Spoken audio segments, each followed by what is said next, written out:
And here for the question and answer. So tonight, well, Wellness Wednesday.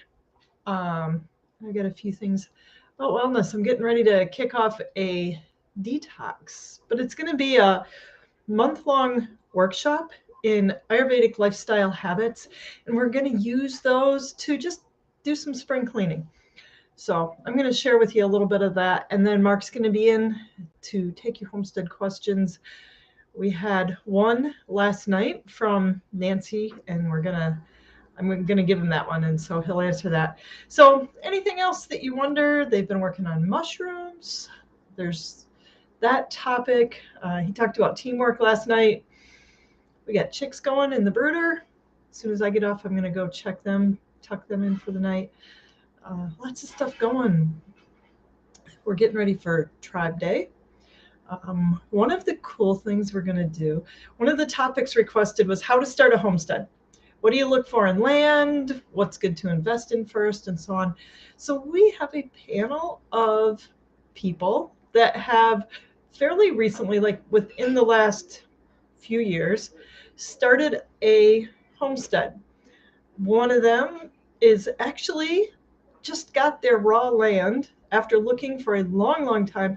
But they've been homesteading in their small suburban yard for a long time. So there's a lot of different perspectives. One of the other people on the panel has actually started 2 new homesteads in the last year, probably 10 years, I suppose, as they've moved. So what do you look for in starting a homestead? Well, they've done it twice, so they kind of have a perspective. And the third family that'll be, or people that'll be on the panel, started in the city. They were city people, decided they wanted something different and better for themselves and their family, and voila, they're now milking cows and raising pigs and kids and chickens. And so that'll be kind of fun. I'm really interested to hear what they all have to offer and the questions that people ask. That's the fun thing too about Tribe Day and about panels and conversation. Just conversation is what all everyone's going to ask. So Tribe Day is coming up in July. We're working on it. It's coming. We need to have people sign up though, so that we know how many people to plan for. How many porta potties do we need? How much coffee do I need to have so we have enough coffee for the day? All those kind of little details that really matter. So we are going to have programming for the kids too. Fun activities. Craig Schaff is going to be here. He's going to do one for the kids and for the adults. So lots of fun stuff. Today it's 35 and it's raining, which is my definition of the worst possible weather. But July's coming.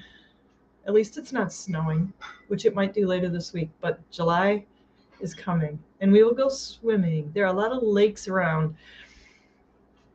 So if you come and visit, you can go swimming in one of our many lakes because July is coming. And it's going to be July eventually. If you want to register for that, sign up. Let us know you're coming. You can do that on bakersgreenacres.com and on the anyonecanfarmexperience.com. It's on both of them just for fun because I can. Oops.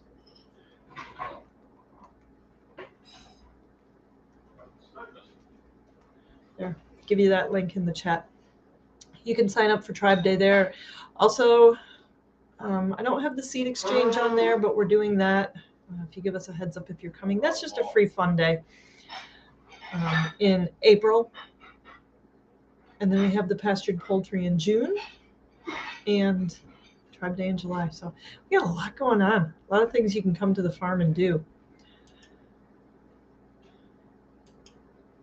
But first, we have Wellness Wednesday today. And the thing that's happening right now is time for spring cleaning.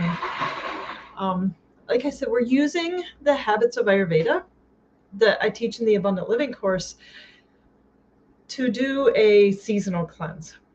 We'll talk about this in the workshop, the month-long workshop, but it's also a thing that we develop through the course is your daily detox. Only we're going to concentrate it and really work it to make it just a short window of cleaning over from winter to summer. Fun little date.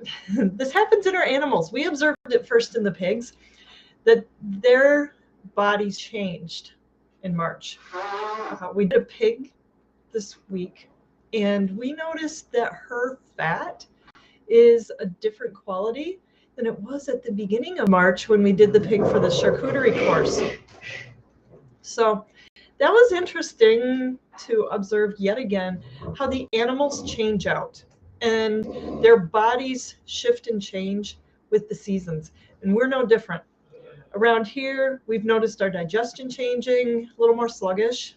Got to stay away from dairy a little bit because that's a mucusy causing thing, and mucus is a quality that's common in this season when allergies kick off, and you might notice some things like that. I noticed today that my nails are a little different. Yeah, it's time to do some housekeeping. One of the first lessons we're going to do, one of the first places we're going to start is in our environment. Your space and you define each other. So this is a little snippet from the course. You get a little preview here of what we're going to do in a bigger and deeper way for the month of April. But you and your space define each other. What you see in your environment is a reflection of and a reinforcement of your values and your beliefs and what you really care about, because how you live is more important than what you say. Maybe you had a parent that said, do what I say, not what I do. I know my kids have said that a few times. Yeah, dad says, but what you see around you is a reflection of what you believe, and it's a measure of what you value. It also reinforces those things. So when you go to change or up level your health, you want to shift something in your life, your environment's a great place to start. Traditionally, everybody would do spring cleaning as soon as it got nice to get everything out of the house, throw stuff away, scrub everything down. We need to do that still, even though it's not something that we always do. We need to create space. Space is the element of possibility. It can be, when it's empty, it is full. It's one of the paradoxes of natural law.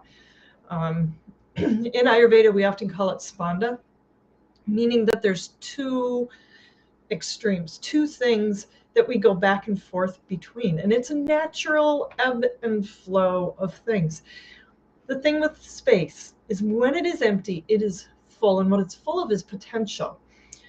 You've probably experienced when your time is really full, or your space is really full, or your schedule is really full. If an opportunity comes up, you can't do it. If you want to grow into something, you can't do it. It's hard to change, hard to shift because there's no space. There's no room to do it. Nature is making room through the spring. It's cleaning, washing all the rain. It's making space again for growth. And that's what we're going to do starting in our physical space. Do some cleaning. We're going to do body cleaning as well. So start with your kitchen cupboards. Start with your refrigerator. Make these pleasant spaces to be in and work in. Make them have space for new things, for maybe new spices, for the vegetables or the meat. To do a detox, you can go either way. Good to separate them out, but do something different. But you need to make space for that. Physical space. Is there something in your environment that you tolerate that you don't want to tolerate anymore? You don't want to put up with all that crap anymore. Change it. change what is in your external environment, because it makes it a lot easier when we get to the next step and you want to get rid of all the crap in your body if you've gotten rid of it all in your environment. So that's why we're starting with cleaning your space, making room for the new and better stuff, opening it up to potential, to what is possible. We're gonna, excuse me, go on, Mommy. She's a cooperative eater, this golden doodle. But, yeah, lost the rhythm of where I was. That's okay. So anyway, in the process of this cleanse, what we're going to do is remove the outdated. So, I mean, you don't even have to enroll in the class for the workshop for the month and join us. You can do this on your own.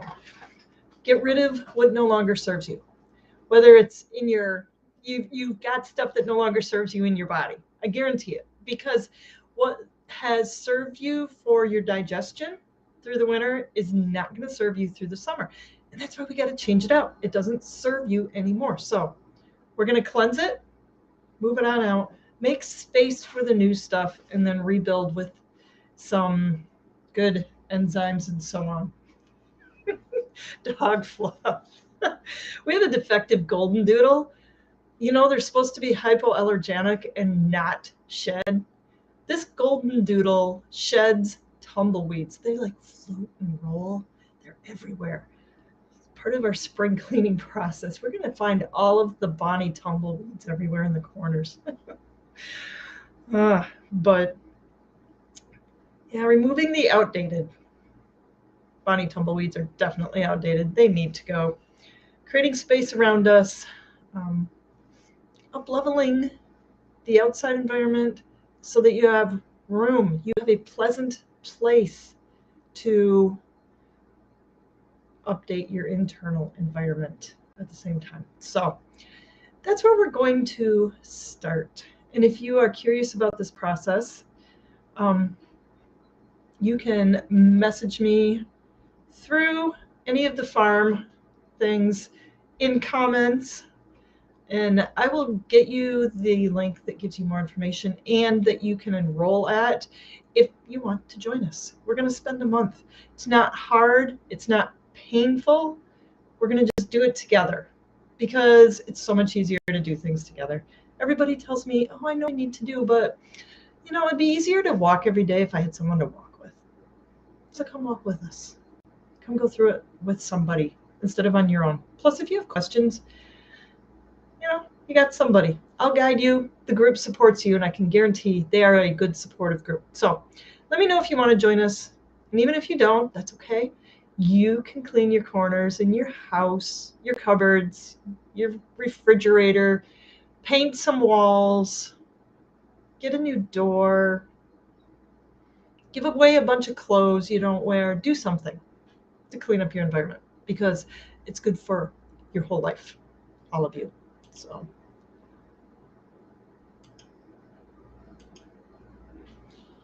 if you have any questions, you can throw them in there. Yeah, Beth, I saw that you signed up for Tribe Day. Woohoo, thank you. And it did charge for shipping and handling. I don't know. I'm have a message in to figure that out, but I'll refund that to you. So that shouldn't have been there. Yeah. Hey, Inga and Justin. Mark's going to be here. If you have questions for him, throw them out there and he'll get them. If you would put them in caps, it's easier to pick them out of the chat because you guys are so wonderfully chatty and it's great. This is a great community. It helps Mark see him better. So. Ready? All right, cool. Yep.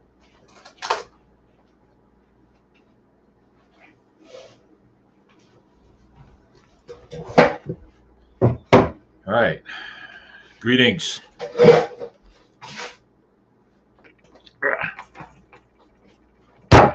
All right. How we doing today? Wednesday. Cold, rainy day here in northern Michigan. not too much fun. I didn't really think that I had a really great day, but I'm all right. Let's see, what's the date? It's 23rd, Wednesday. All right. Wow. Let's see, we got a lot of action going on here. Justin, Inga, Lenny Racine's with us. Host. I don't know who host is. DeCleric. DeCleric signed up for Tribe Day. Good. Sean Wise. Hello, Jill. And here's our first question right here. This thing looks a little different today for some reason. What do you do with a mean Mangalitsa boar? It depends how mean he is.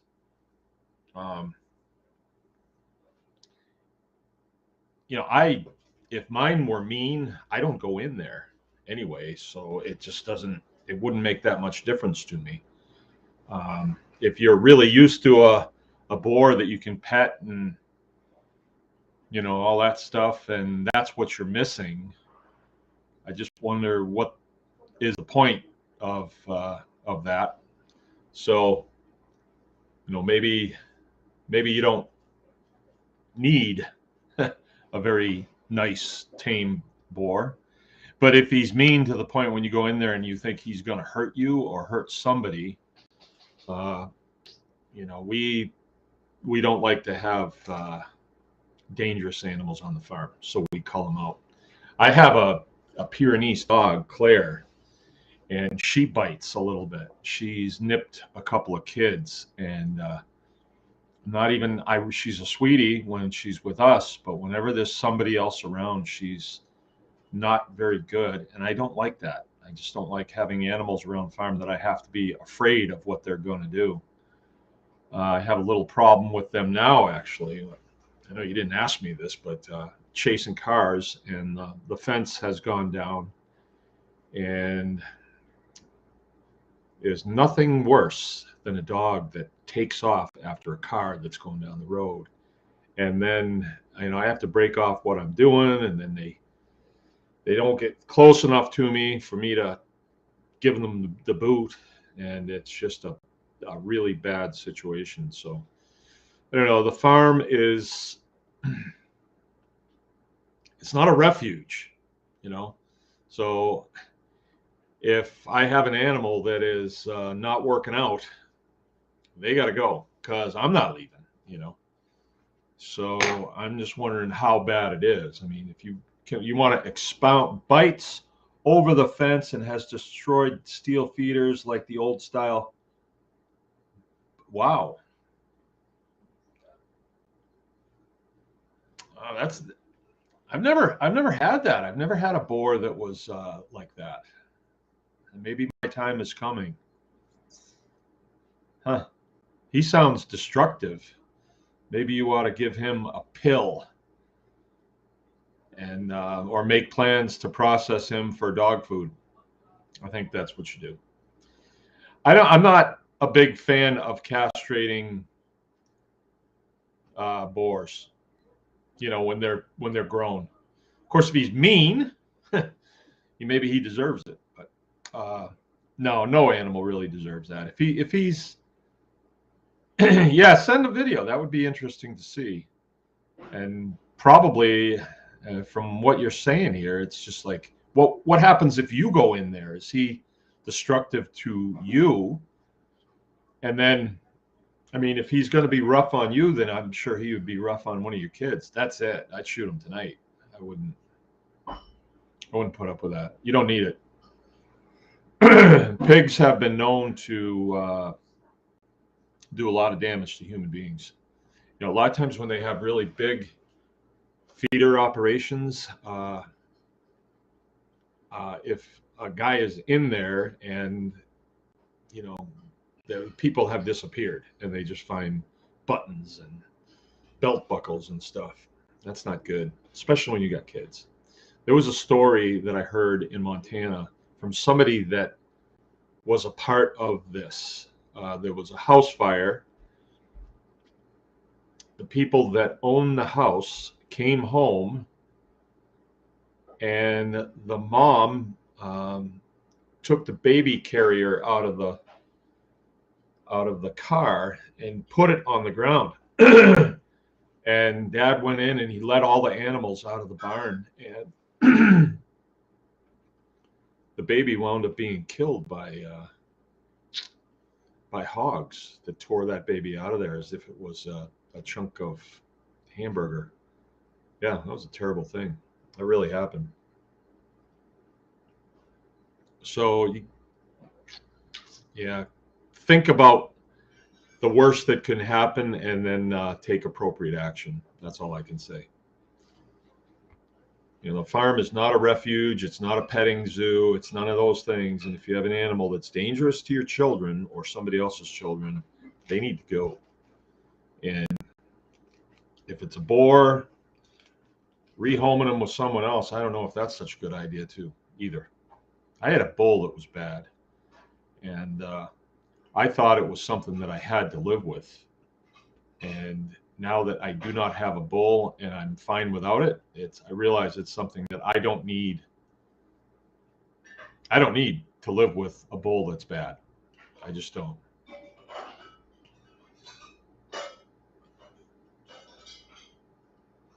The ghost is saying, yeah, anyone who doubts that never heard of Willie Picton. I never heard of Willie Picton either. How long should I separate two new gilts from the current pigs? The two new, it depends on the size differential. So the ones you got from me, they must be up around 100 pounds now or so. If you're getting smaller ones, then so long as they have some place to go and hide, you probably will be okay. And if it's 2 on 2, it won't be that bad. If it's like 20 on 1, that's not good. Or even 5 on 1, that's not good. 4 on 1, unless they're 4 big ones and it's 1 small one. Big ones can't, they can't keep up. They don't want to run that much. So it just depends. Yes, new ones are 40 to 60, and the ones that I sold you were probably 100, 120, maybe 110. You can fence train them. You can have them in 2 separate pens with a fence in the middle, electric in the middle, so they can kind of get used to each other, at least looking at each other. And then when you finally put them together, you'll have a little bit of action for a day or so until they establish a pecking order. You might even have a bloody ear or 2, but I've never had a pig killed. You feel bad for them, though, when it's going on. But hey, they get used to it after a while, and then before long they're sleeping together. So it's one of those things. All right, tonight is night we set aside for question and answer, and even today I received phone calls from people that just want to ask questions, and I'm getting real quick to say, okay, I don't have time to do that right now. You'll have to tune in tonight to the Anyone Can Farm Q&A, and that is why we started this in the beginning, is we are not able to just field phone calls all day long, and if somebody really needs a one-on-one, talk on the phone type thing, well, then I am available for consulting, but you have to schedule that through the farmhouse, through Jill. And she'll set up a time, half hour or an hour, but you pay for it. And that way I come in, I sit down here, I'll open a page in the book, write your name on it. And then you have, I can tell you specifically what you're asking. You can tell me what your setup is, and you can ask for advice and stuff like that, and I can do that. But I cannot just talk on the phone. And I think the last couple of times that I got off the phone, people thought it was kind of rude, but I have my duties here, and I have no time for a half an hour phone call. I just don't. I mean, maybe with my own family and my longtime friends, I do, but otherwise I do not. So if you need to speak to me, let's try doing it through this show. This is the way to do it. And then we're answering the question to a lot of people. But if you really need to talk to me one-on-one, you can schedule that through the farmhouse, which is, bakersgreenacres.com. The phone number is there for the farmhouse. Call, talk to Jill, say, hey, I got to talk to him, and then we can do that. All right. But this is designed to answer these questions so they go out to a lot of people. And I guess the show now is there's a lot more people, a whole lot more people that listen to the show the next day. A whole lot. I'm really surprised how many people are hearing what we're talking about on here. So that's really good. That's what we wanted. That's where we wanted it to be. So that's good. Around here today, we finished up our mushroom logs. We did 22 logs between yesterday and today. Really good teamwork today. Ugly day out today, just really terrible. Couple victories. That new fencer that I got last fall, it worked all winter long, and it's working really well now.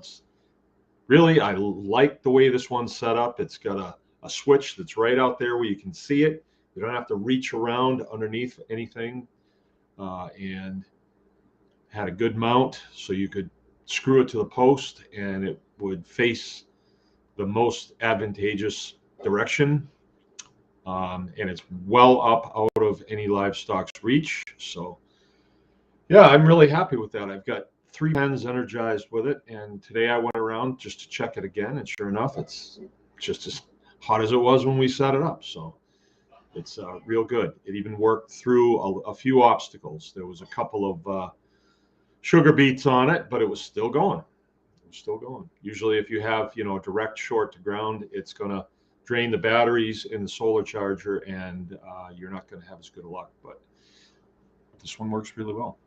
I did a review on it. I brought it in and showed you. It was the replacement for the Zariba, I mean. And I had a couple of Zaribas that I had for quite a few years, probably 6, 7, 8 years. And they're battery operated, solar, and they worked really good until they didn't work anymore. And then I swapped the batteries out in them, and they still didn't work. So I figured they didn't owe me anything, so I let them go down the road. This new one that I bought, I paid $3 something for it. Like, I think it was $279 I paid for it at Tractor Supply. And I'm glad to do that if it works, because if you have pigs that are pushing on your fences, that's not good. Not good at all. All right. Okay, if we have any questions, please put them in all caps so I can read them. Last night I asked you all for subjects that we could use as topics of discussion, and I have about this many.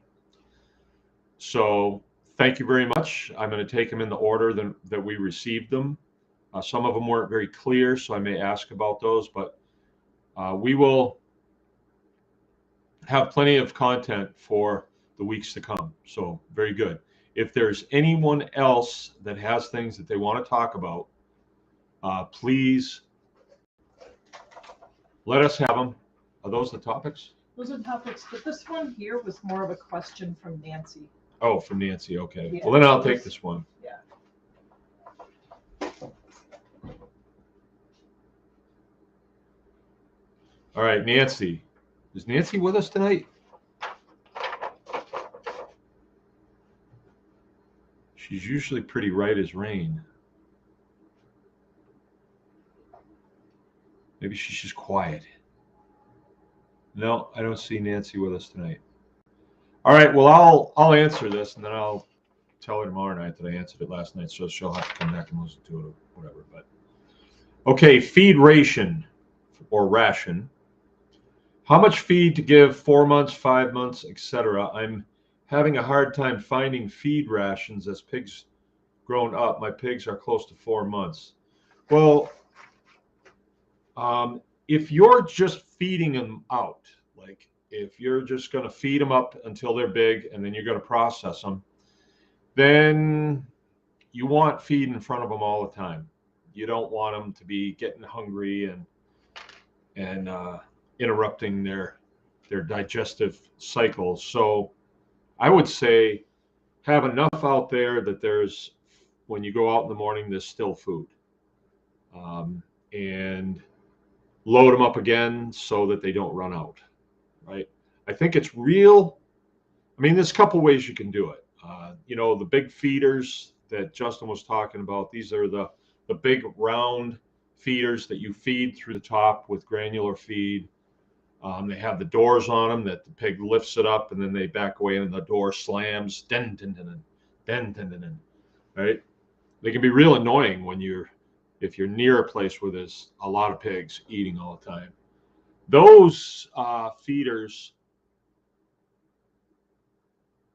they take the place of hand feeding, right? So the pigs go over to the feeder and they eat. So the feeder becomes their master. That's where because that's all they really want to do. They want to eat and sleep and drink, roll around in the mud. That's about it.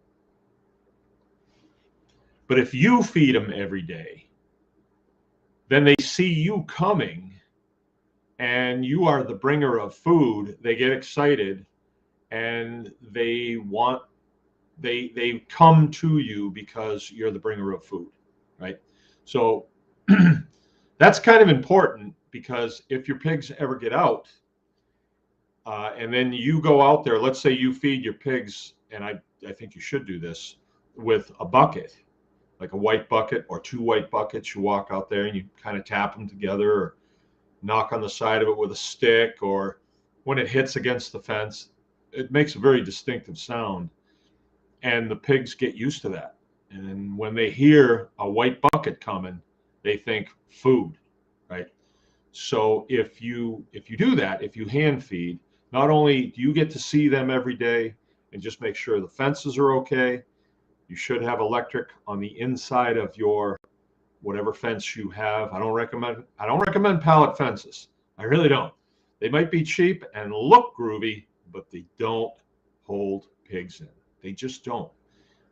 If you have to go that route, you should put a strand or 2 of electric on the inside. When the pigs are small, have it up about 6 or 8 inches. And then when they get up over 100 pounds, put it up at a foot. And then the one above that could be even a little higher. If you have pallet fences, they're going to lean over that one single strand, and they're going to start gnawing on that wood. They're just going to do it. So you'd have to put that single strand of electric in further so they couldn't reach that wood, because they would love to chew on that. They'll chew on anything. They'll destroy anything they can get their little mitts on. Never park a trailer out there. I did that. I used to think, oh, the pigs they don't have any shade. I'll put the trailer out there. I go out there. Every bit of wire that was on the trailer for the lights, gone. Trailer lights, gone. Pieces broken all over the place. Anything they can get, they will tear it off and destroy it. It's just how they are. I've even had a valve stem on my big truck pulled right off, and I go out there and there's a flat tire. So it cost me. I had to have the tire man come, and of course they don't even take the tires off, on big tires like that. But anyway, let's see. So feed. She says she's having trouble finding feed. I'm a big proponent of, even if your pig takes a little bit longer to feed out, of not buying feed if you can help it, right? If you're going to feed out 2 or 3 pigs or 4 pigs, whatever, you should be able to do some scrounging around and find something that they can eat, whether it's hay or stuff out of the dumpster, produce off of prep tables at restaurants, breweries, distilleries, bakeries, any kind of company that does a lot of processing of like apples or cherries or peaches, places that squeeze grapes. There's a lot of stuff that comes out of there, and pigs can eat that. If you know somebody that has a butcher shop, we feed, like when we're butchering cattle, and there's the pieces that we'll put together enough for the dogs, and there's more than they need. Like we'll have a bunch of it frozen for the dogs. Then it starts going to the cows, to the pigs, right?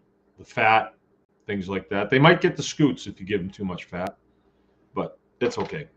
They get over it. Milk from dairies, cheese, anything that you can find, you just say, well, let's see if the pigs will eat this, and give it to them. If they eat it, fine. If they don't, let it lay there. It'll go away eventually. Garbage from the house, garbage in general. Start going to your neighbors and see if they'll save stuff for you. It's especially your left-leaning liberal neighbors. You can say, you just tell them that you're saving the planet, that's all. And they'll, oh, okay, well, I best help you then. You just tell them that. But if you do have to resort to buying stuff from a co-op or something like that, I don't recommend buying anything from Tractor Supply. I mean, I like Tractor Supply, and I get hardware there and things like that. But as far as feed goes, that's probably the worst place you can go to get feed. It's all like it's the Kraft macaroni and cheese of feed. It's processed. So they'll put it in a bag with a shiny picture on it, with a real nice looking gal in a bikini feeding her dog, and you'd be like, oh, that's the one I want right there. But it's just dog food, but they add value to it by putting a picture on it, or they'll call it puppy chow, and they'll cut the kibbles in half, or for pig feed, it's pelletized, and you'd be kind of thinking, well, I wonder what this is. Well, it's pelletized, and it's good enough, and the pigs will eat it. So just like kids will eat macaroni and sleeves, it doesn't mean it's good. What you want to do is buy whole grain feeds, always whole grain feeds. And if you get the chance, when you're buying your whole grain feed, take some out and bite a piece. If it's squishy, if it gushes between your teeth, that's good. If it's just like a piece of rice, like hard as a rock, that's not good. That could be several years old. And these companies that make feed, they'll be like, well, put that stuff in with the pig feed. They won't know the difference. And so they grind it up. And yeah, it's got some nutritional value, but not a lot, and that's the nature of the business.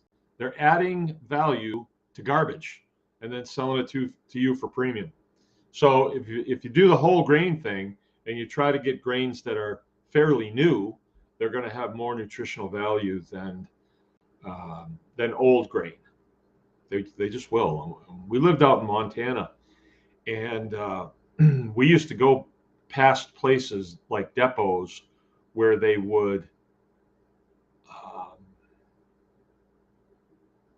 store grain, and they didn't even put it in bins. They just put it on field, just dirt, and then they would scoop it off there and load it in train cars, right? And it went from there. Who knows where? Maybe they were making organic bread out of it or something. Who knows?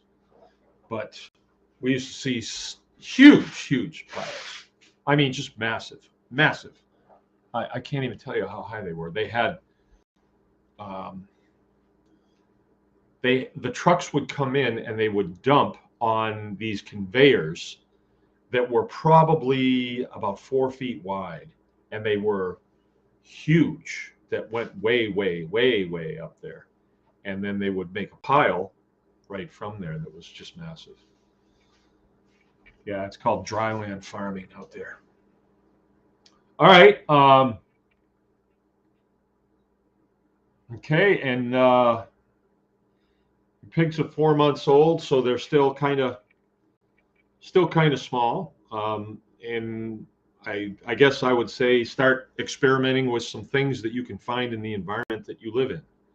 Right? If you go up to you ever go up to a maple tree or a sapling and you just go like, and you pull the leaves off? You ever do that when you're a kid off of a limb or something?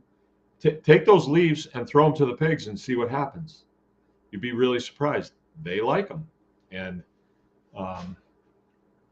boy, the list goes on and on and on of the things that you can feed pigs. They are just really eating machines.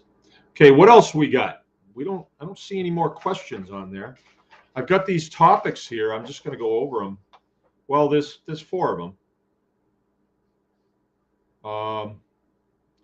And this was a good one. How would you set up infrastructure of your farm at today's prices? Would you still use the same fencing, building materials, etc.? Seems like the new homesteaders can't afford. Well, you know where I'm going to go with that. I'm not going to say, yeah, well, I guess they're screwed then. So, the heck with them. No, I'm gonna say, well, look, everybody has obstacles to overcome, but as hard as it can be right now, still there's areas where they're not making it difficult on you, and you need to exploit those areas. But I'm going to go into that. I think that's a great topic. What do you do if something goes wrong? And that was Brittany's, and I think that'll be a good one too. That's just the nature of farming and how to get yourself psyched up for the eventual, the inevitable. I had something go wrong today. What was it? Oh yeah, I was putting a sealer on my sign. I finished a new sign for out in front of the farm. It's going to be the 3rd one that we've had. This one is probably going to be the nicest one, and it's our new logo. I think maybe people have seen that. I don't have it handy, but Susan Greaves' daughter created it, and tweaked it until we had it where we thought we really liked it, and I really do like it. And so I have this projector, and I projected it against a signboard that I made, and then I just drew it out with a carpenter's pencil, just as quickly as I could, and then I straightened that out with the pencil, and then I painted it. And I'm not really an artist, but I could be. Why couldn't I be? I mean, if I had to pass that off to somebody else, then it would have been their artwork. But this way, it was mine, and I worked on it the night before last, a little bit yesterday, and then a little bit today, and then I sealed it up today. So I put polyurethane over the whole thing because it's going to be outside, and the polyurethane that I had must have had a brush in there that had a little bit of green paint on it, so it had a bit of a green tint to it. And when I painted over some of the white areas, it kind of grunged them out a little bit. So I'm going to have to touch those white areas up a little bit, but no big deal. It's just, it happens.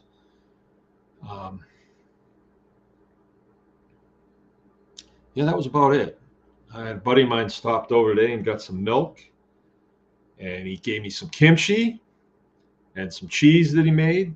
So that was really good currency. I was very appreciative of my friend, and we talked a little bit about, hey, this is we better get used to it, because maybe the money is not going to be there for us, so we might have to just live, and you got food, I've got milk and things like that. Oh, I also made a video today about cow shares.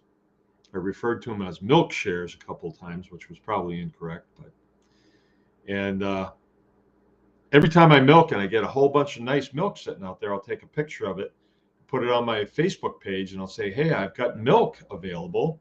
Who wants it? And it's surprising.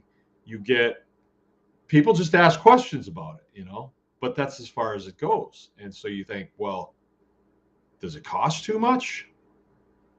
It's $10 a gallon. Well, they're looking at that, and they're looking at the milk at the store. But it's not even close. If you held up 2-gallon jugs, one with raw milk and one with store milk in it, they might look the same, just from the jug. But even then, they really don't, because the store stuff looks pretty watery. But they don't taste the same, and they are not the same when you do sort of an analysis of what the heck's in that. So today I walked through the whole process, and I said, okay, if you take a milk share, if you sign up for a milk share, you pay by the month. You pay by the month, and we have your money, and you come get our milk. But if you don't come get the milk, then we keep it, and we keep your money too, right? Well, that's not fair. I shouldn't have to pay for it if you're not going to pick it up, then don't commit to it. I will sell it to somebody who will pick it up, right? And there won't be a problem. But we're not the store, right? The store, you go in and what do? You pick the freshest milk. Well, they're all pretty much the same, because it's not really even milk anymore. They've taken all kinds of stuff out of it, and then they've put stuff in it to compensate for the junk that they've taken out. It's basically dishwater by the time you get it. And so this way here, if you sign up for a Wednesday, your name will be on a gallon of Wednesday milk. And if you don't come get it until Friday, that's still your milk. That's still your milk. Now, it's just a couple days older than it could have been if you got it the same day. But not to say that it degrades that fast. Our milk usually 7 days, and it's still good, But by that time, you should be thinking about, okay, we got to either drink this, or we have to use it in something, or skim it for butter or cream or something like that. We never let it get that old. We're always doing something with it before then. I cannot remember the last time we had milk around here that was just not fit to use. I mean, it will be fit to use some way or another. All right, the ghost. Haha, kimchi. It was MASH that taught me what that was. Frank Burns thought it was a bomb. A bomb. Kimchi. Oh, yeah.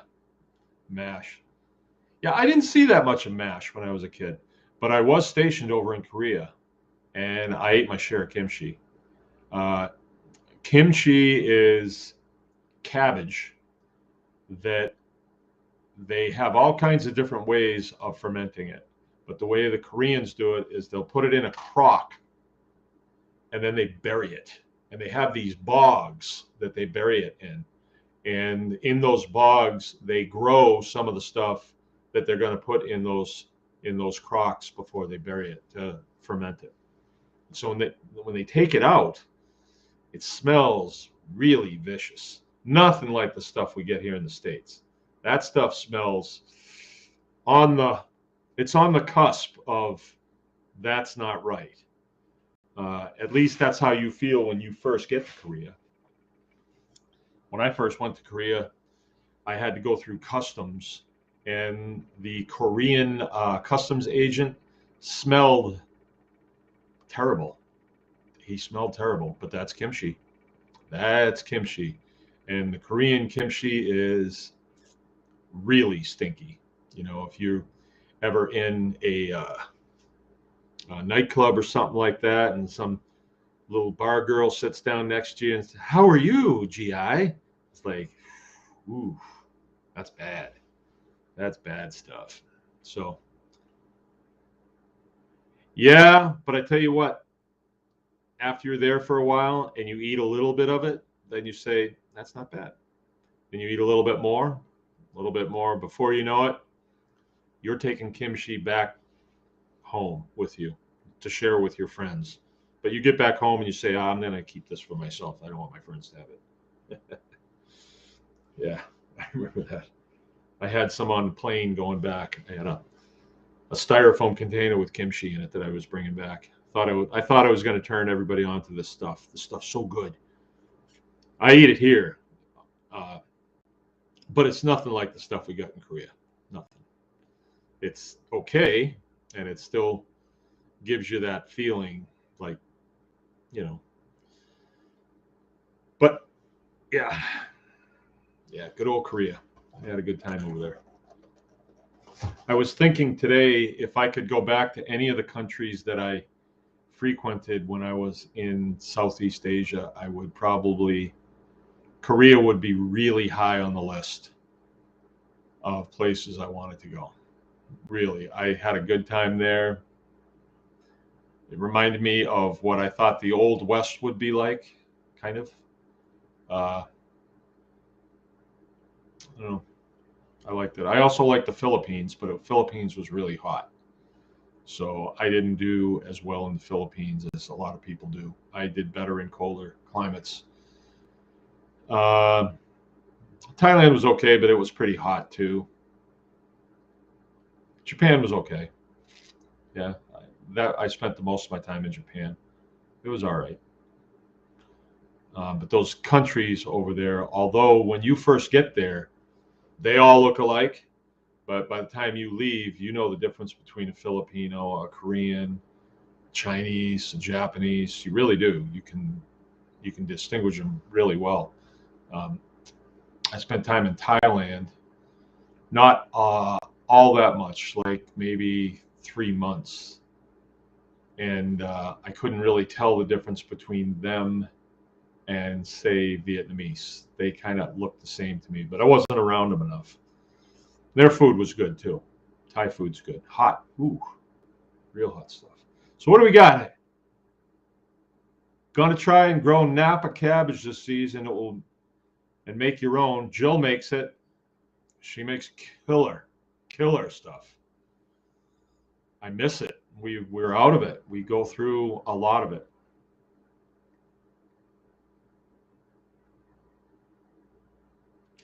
Would love to visit Korea again too, but I doubt they will ever drop the jab mandates. Are you serious?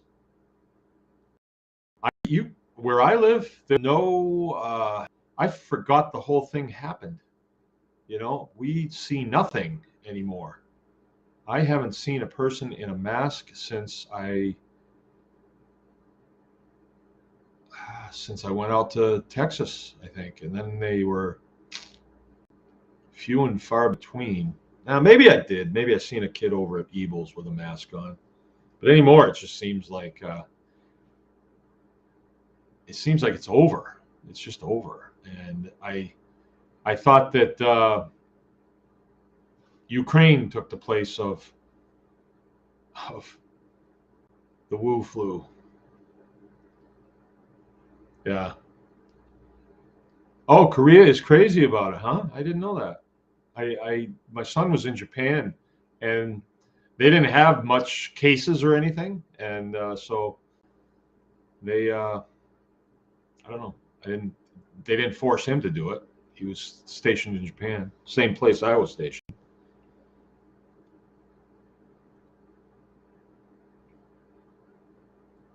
Yeah, it's gone in Arkansas too, huh? Arkansas.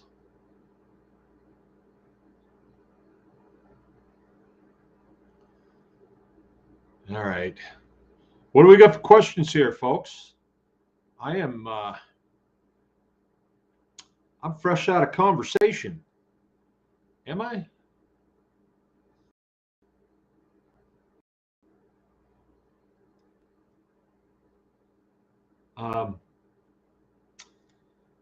I was thinking today when I was making this video about cow shares. I'm generating, let's see, 7 times 5, 35 gallons of milk a week. And I think we only have about 10 or so that are being spoken for. And so I'm trying to get this going. I would like to get it up and running. People say that they want milk and stuff, but when it comes time to drive to the farm, pay the money, and take the milk, then it's kind of a different story. But of the customers that we have, it's pretty solid. Usually, people find us because of health issues. My daughter-in-law is buying milk now because the Weston Price Foundation says that pregnant mothers should be drinking, I don't know how many ounces of milk per day. And so my daughter-in-law, Chris, has been coming over and getting milk. Well, she came over today for the first time. So as I was kind of like creating a commercial for raw milk, like why you should have raw milk, how to know raw milk is safe. It's because the government is saying it's not safe. Like, haven't we learned something through this whole thing? If they say go right, the smart money goes left. If they say go north, smart money goes south. I mean, I know it's not an axiom, but at this point, that is what you really have to be thinking. You have to pause when they say, "Ooh, raw milk, that's bad." You got to be thinking, maybe it's good, because ivermectin, ooh, that's bad, bad, bad, bad. Ivermectin, that's horse warmer, right? You can't take that. But actually, that was the fix for the Wu flu. So,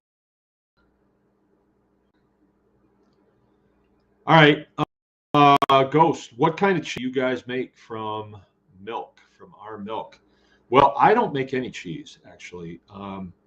Jill makes mozzarella, which is really good. It's kind of bland, kind of rubbery, but it goes well with things. She cooks with it a lot. She makes feta, which is I think it's a Greek cheese that you just can't get enough of that stuff. That is so good. And then she makes another one. I'm not exactly sure what it is, but she puts jalapeno peppers in it, and it just flavors the whole wheel of cheese really good. She doesn't do any cheddars that I know of. Maybe Jill, if you're listening, you can tell me. Justin saying, if I come on Friday for the tribe weekend, will you have extra milk for sale? I'll have to consult my crystal ball, because that's so far in the future. I don't know. But if you call ahead and say, save me a gallon of milk, I'll save you a gallon of milk. Right? Even if I have to cut my children off, you'll get your. One of the things I said today that I thought was kind of funny was, people think that $10 a gallon for raw milk that's exorbitant, but the average price of a cup of coffee at Starbucks is $7, and it's just a small cup of coffee or a medium cup of coffee. And I don't go there. I just heard somebody else say this. Maybe it's not $7, maybe it's $5, but maybe I don't know. But the priorities that people have, like, I'm going to buy the cheapest food I can find, and I can get more of it. Well, I think that's a sad priority, really, because when you think about the process of eating, they have really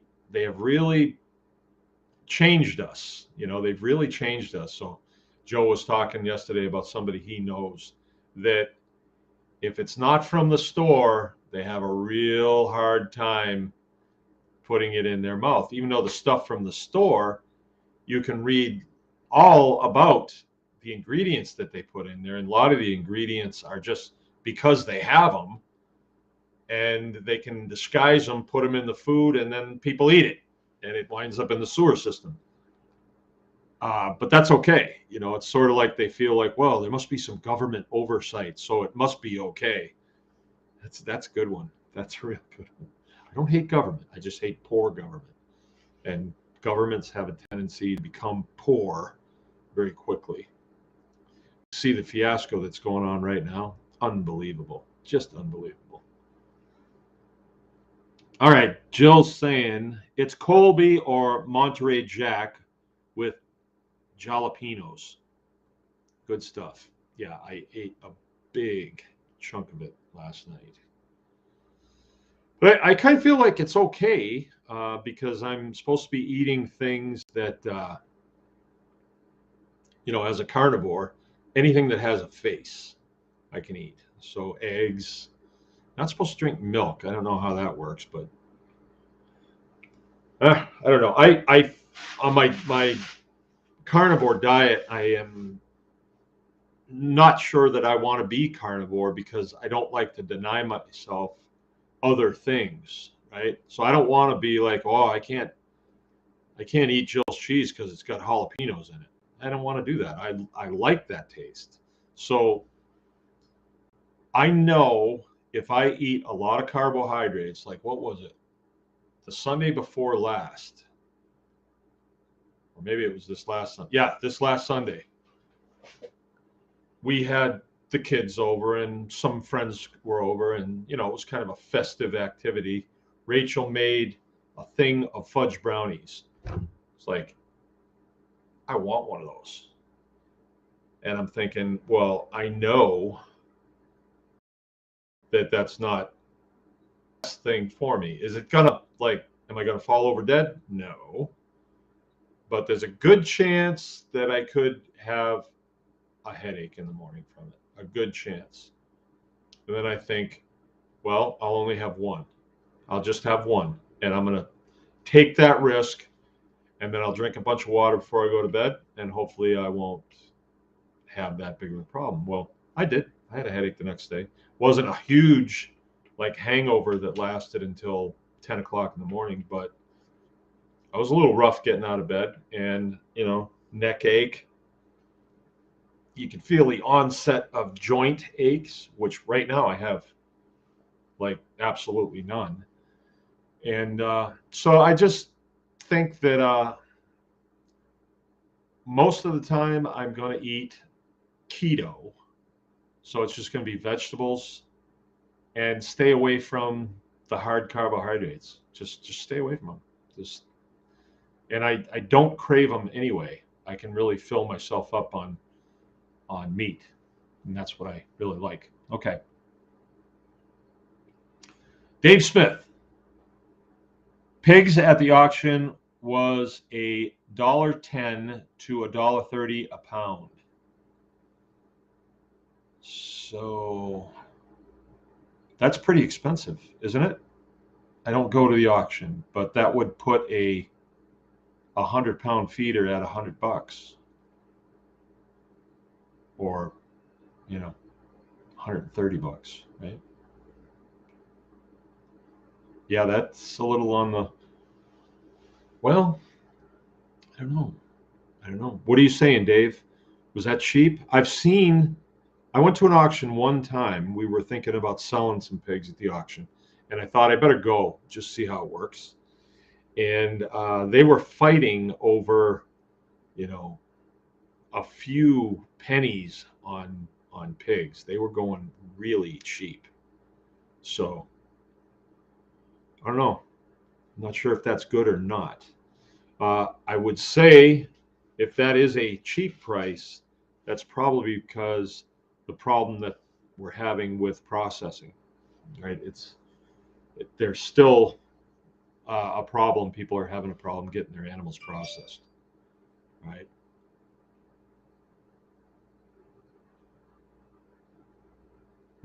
I sell wiener pigs feeders for $150. So you could be getting $100 for that. Of course, it wouldn't be a Mangalitsa. I'm assuming that they're just standard pigs.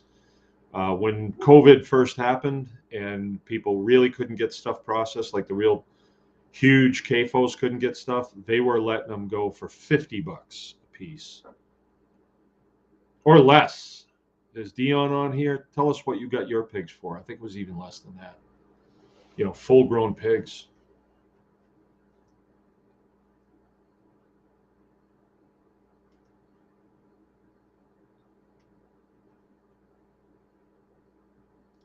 All right.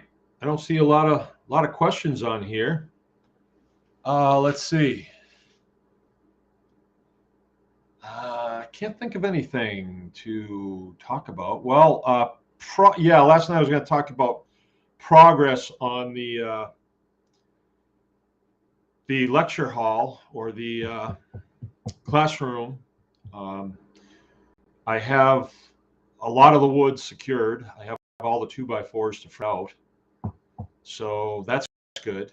You know, we are going to start working on that probably next week.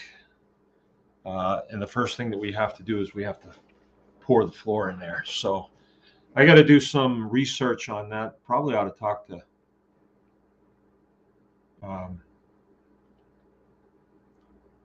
I probably ought to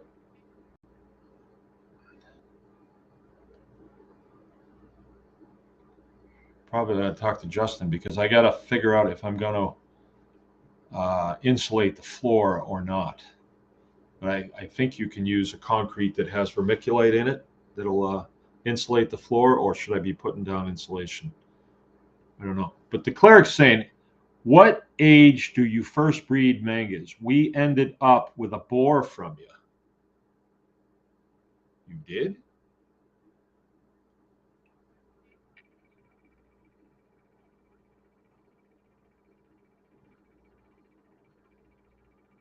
I don't remember selling you a boar. I hope there's not another mistake happening here. That shouldn't have been. Anyway, there's differing opinions, but what we've done for years is we let pigs breed when they get ready to breed. Now, I've heard accounts. Okay, pink foam board under the concrete. All right. I've heard accounts of people saying, especially on the Mangalitsa page, the lady that's on there that is the grand poobah of Mangalitsa, or at least she says she is. She's said that if you breed them too young, they'll die. We haven't had that happen, and I can't see how that would. I said one time on there, refer to nature, and she just jumped all over me. So I don't say anything on there. But in nature, even feral pigs that are in the wild or feral, they will breed. Huh?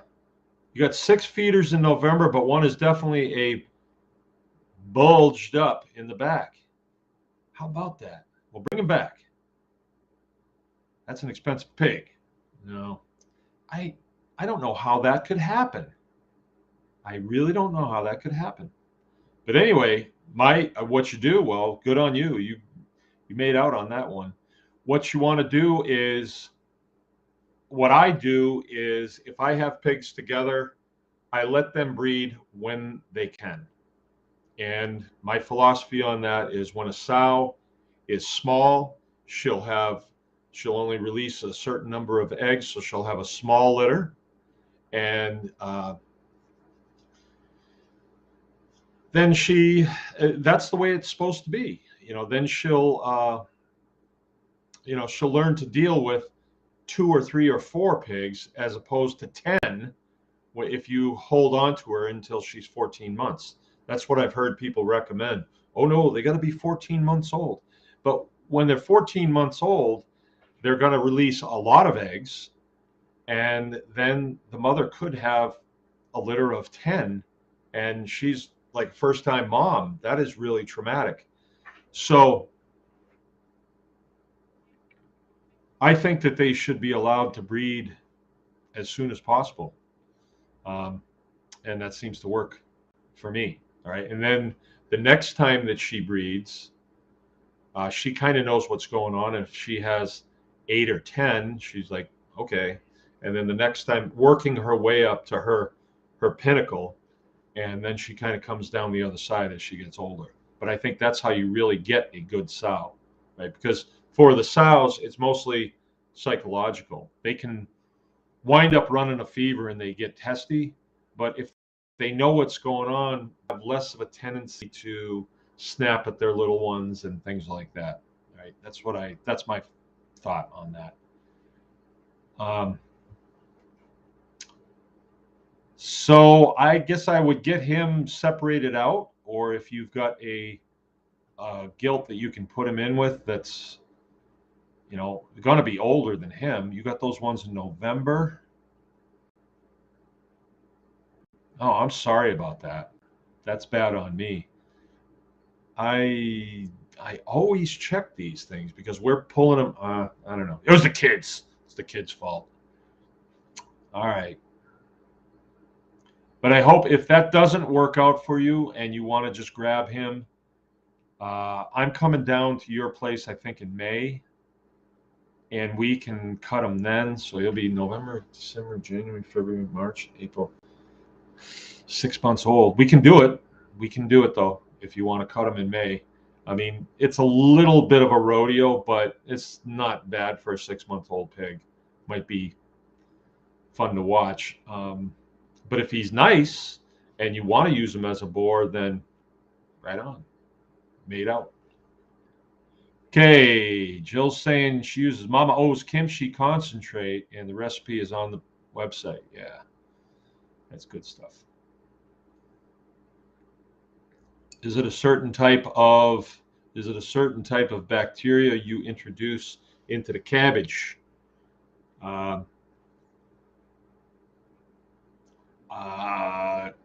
That's the one for Jill. I don't know. Yeah, I don't know about that. I just know that Jill does a good job and it comes out good. The first year she made it, they made it in 2-quart things, and oh yeah, whew, good stuff. Stuff Gordon made today, though. I ate about a quarter of it. He called me this morning. He says, "Hey, have you opened up that kimchi yet?" And I said, "Gordon, I'm having DTs." And he says, "What do you mean?" I said, I'm done with it already. I already finished it." He says, "Well, I'll have to bring you some more. Got any milk?" So, yeah. I'm noticing something here. This picture, you guys probably can't see my cursor, but the picture that I see of this leg hanging here, it almost looks like it's a painting against the wall. Got really nice looking colors on it. Looks very classic, I don't know, classic farmy looking thing. All is well in my new hanging room. Things are going well in there. It seems to be doing a good job of self-regulation. We thought that it would take a while for it to kind of stabilize, but I've been going by it, and the temperature seems to be a pretty steady, 59, 58% humidity, something like that. So it's pretty good. What we're aiming at is 60 degrees and 60% humidity, and we're coming pretty close. We've got a lot of meat hanging in there, and it's really looking pretty good. All right. What else is happening? I'm down to about 13 pigs on the farm. I've got 4 feeders, and we were feeding them out for next year. I've done some checking around, and there's not a lot of pigs around right now. And so these 4 feeders, they look really good. They're probably 3/4 Mangalitsa, and there's a red one, an orange one, and 2 brownies, and they're nice looking pigs. I got off of one of our partner farms that we do business with, and he's got a little bit of breeding stock, Mangalitsa breeding stock, that I haven't seen here. I don't think so. I'm decided that I'm going to use them as sows, so we're going to move them over in with the boar, and we figure that we'll probably be farrowing again sometime in August. So I've got the feelers out to see if I can buy little pigs. Nobody's got them. So I got 4 coming off of one of my partners, and they're pretty much already spoken for. So if you need pigs, call the farm and we'll put you on the list. But August is a good time to get pigs. It's really good. August, September, that's a good time. Typically, people think that they don't want to get pigs getting close to wintertime, but that's just the wrong way to look at it. Because people say, well, I don't want to have to water them. Well, then don't get them. If you don't want to water them, then don't get them. You know, I'm so sick and tired of listening to people's excuses why they can't do one thing or another. And it usually comes down to, well, you're too lazy to do this anyway, so just don't do it. Just eat the stuff from the store, you know. Just go get your Starbucks, put your face mask on, put your steel toes on, sit in the corner and pick your nose. Do that. How about? But when you buy pigs later in the season, yeah, people are having a hard time moving them, because that is the general thought is, well, I want to get them in the spring. Well, not everybody can have them in the spring. I don't know. People get conditioned, I think, to do things a certain way.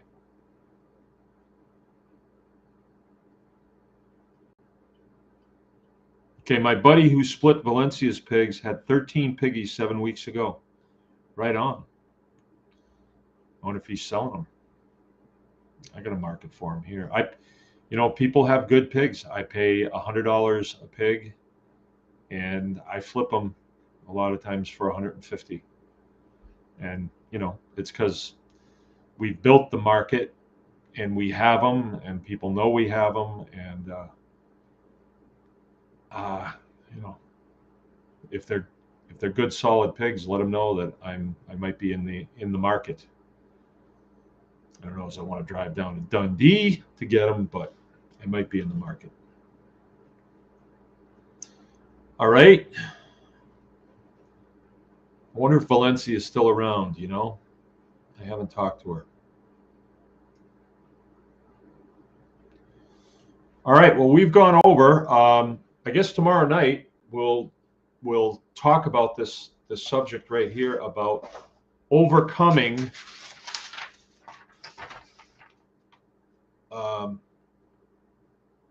setting up infrastructure at today's farm prices. We'll talk about that, because that really is a valid concern. And I mean, I don't think that anybody has a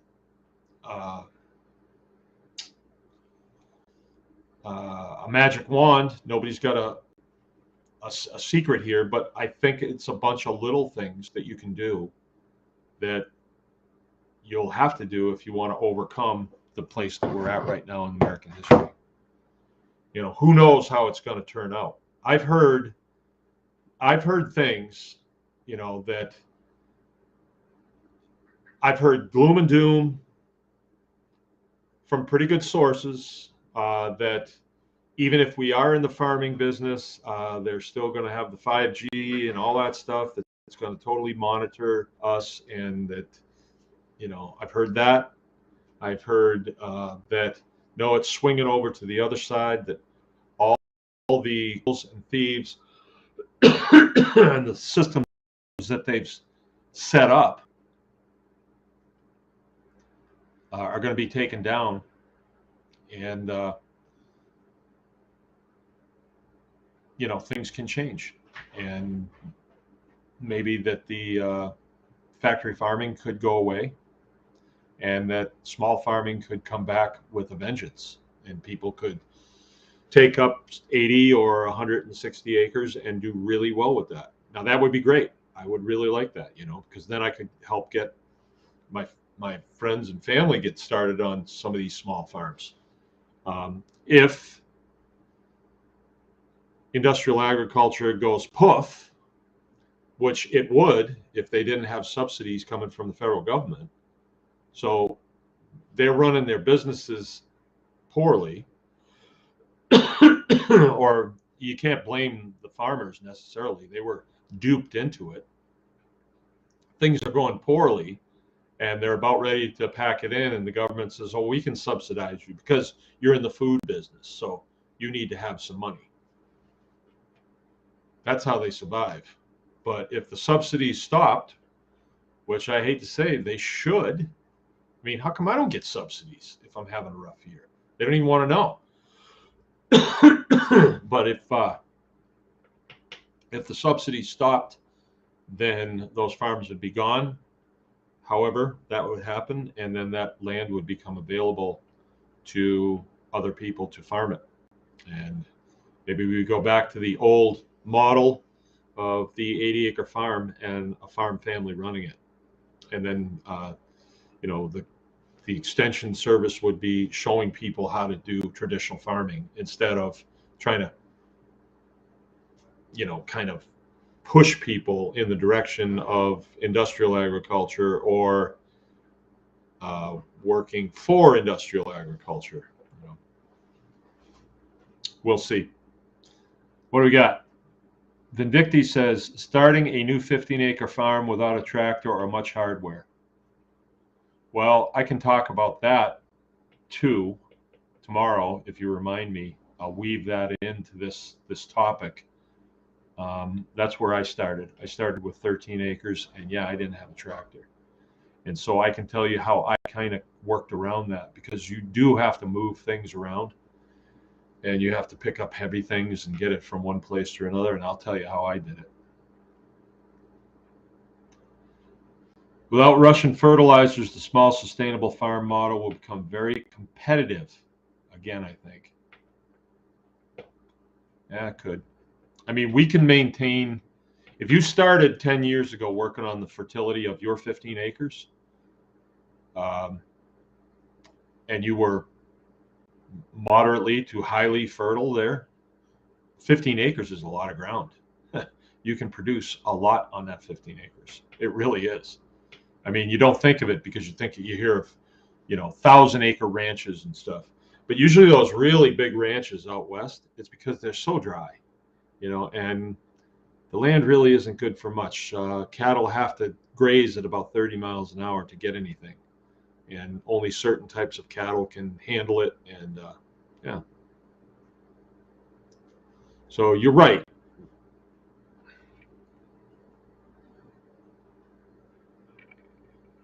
Inga's saying, is it Maine that is having all the issues with PFAS? Many farm testing contaminated.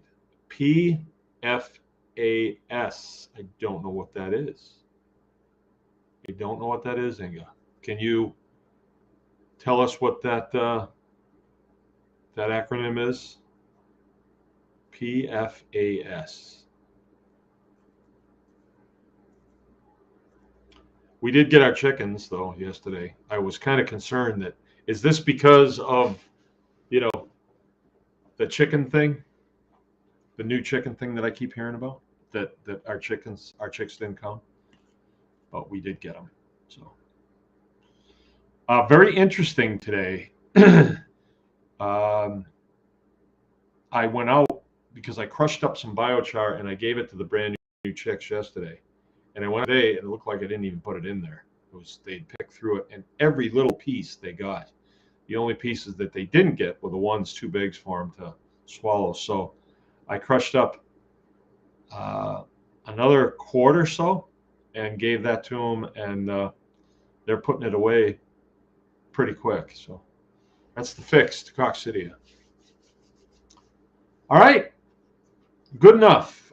Thanks for coming to the Anyone Can Farm Q&A. Just a reminder that Tribe Day is going to be July 9th, and you will have to register for that at the anyonecanfarmexperience.com. You'll have to register. You can't just show up. There's for camping, you gotta chip in a little bit for camping so you can get toilets and things like that, and a little bit per family just to pay for the things that we're gonna have to need, the dishes and stuff like that, paperware and all that stuff. I don't think it's much. The other thing that is coming is the 16th of April, we're going to have a seed swap here. And that's another one that you want to register. That one's totally free. Just asking if you could bring a dish to pass.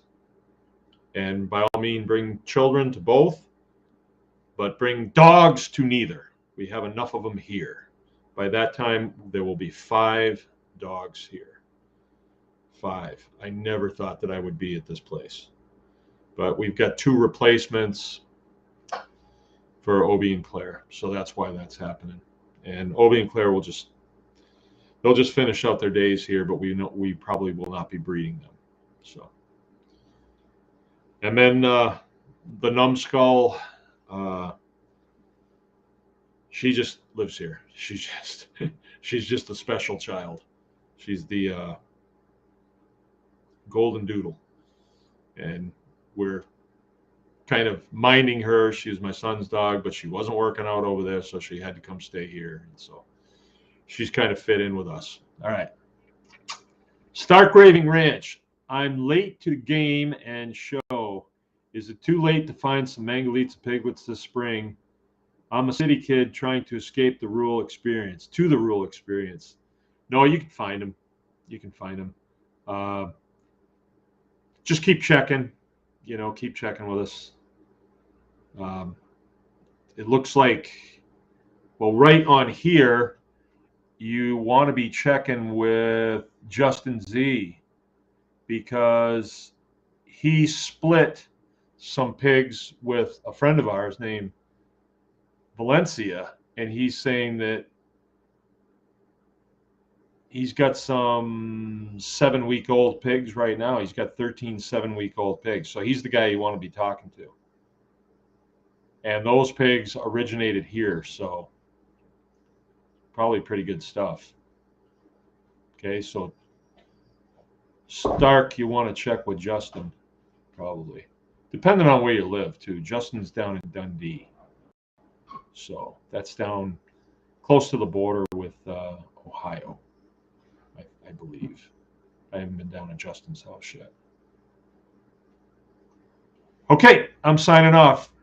Have a good night, you guys. Remember, anyone can farm. See you tomorrow.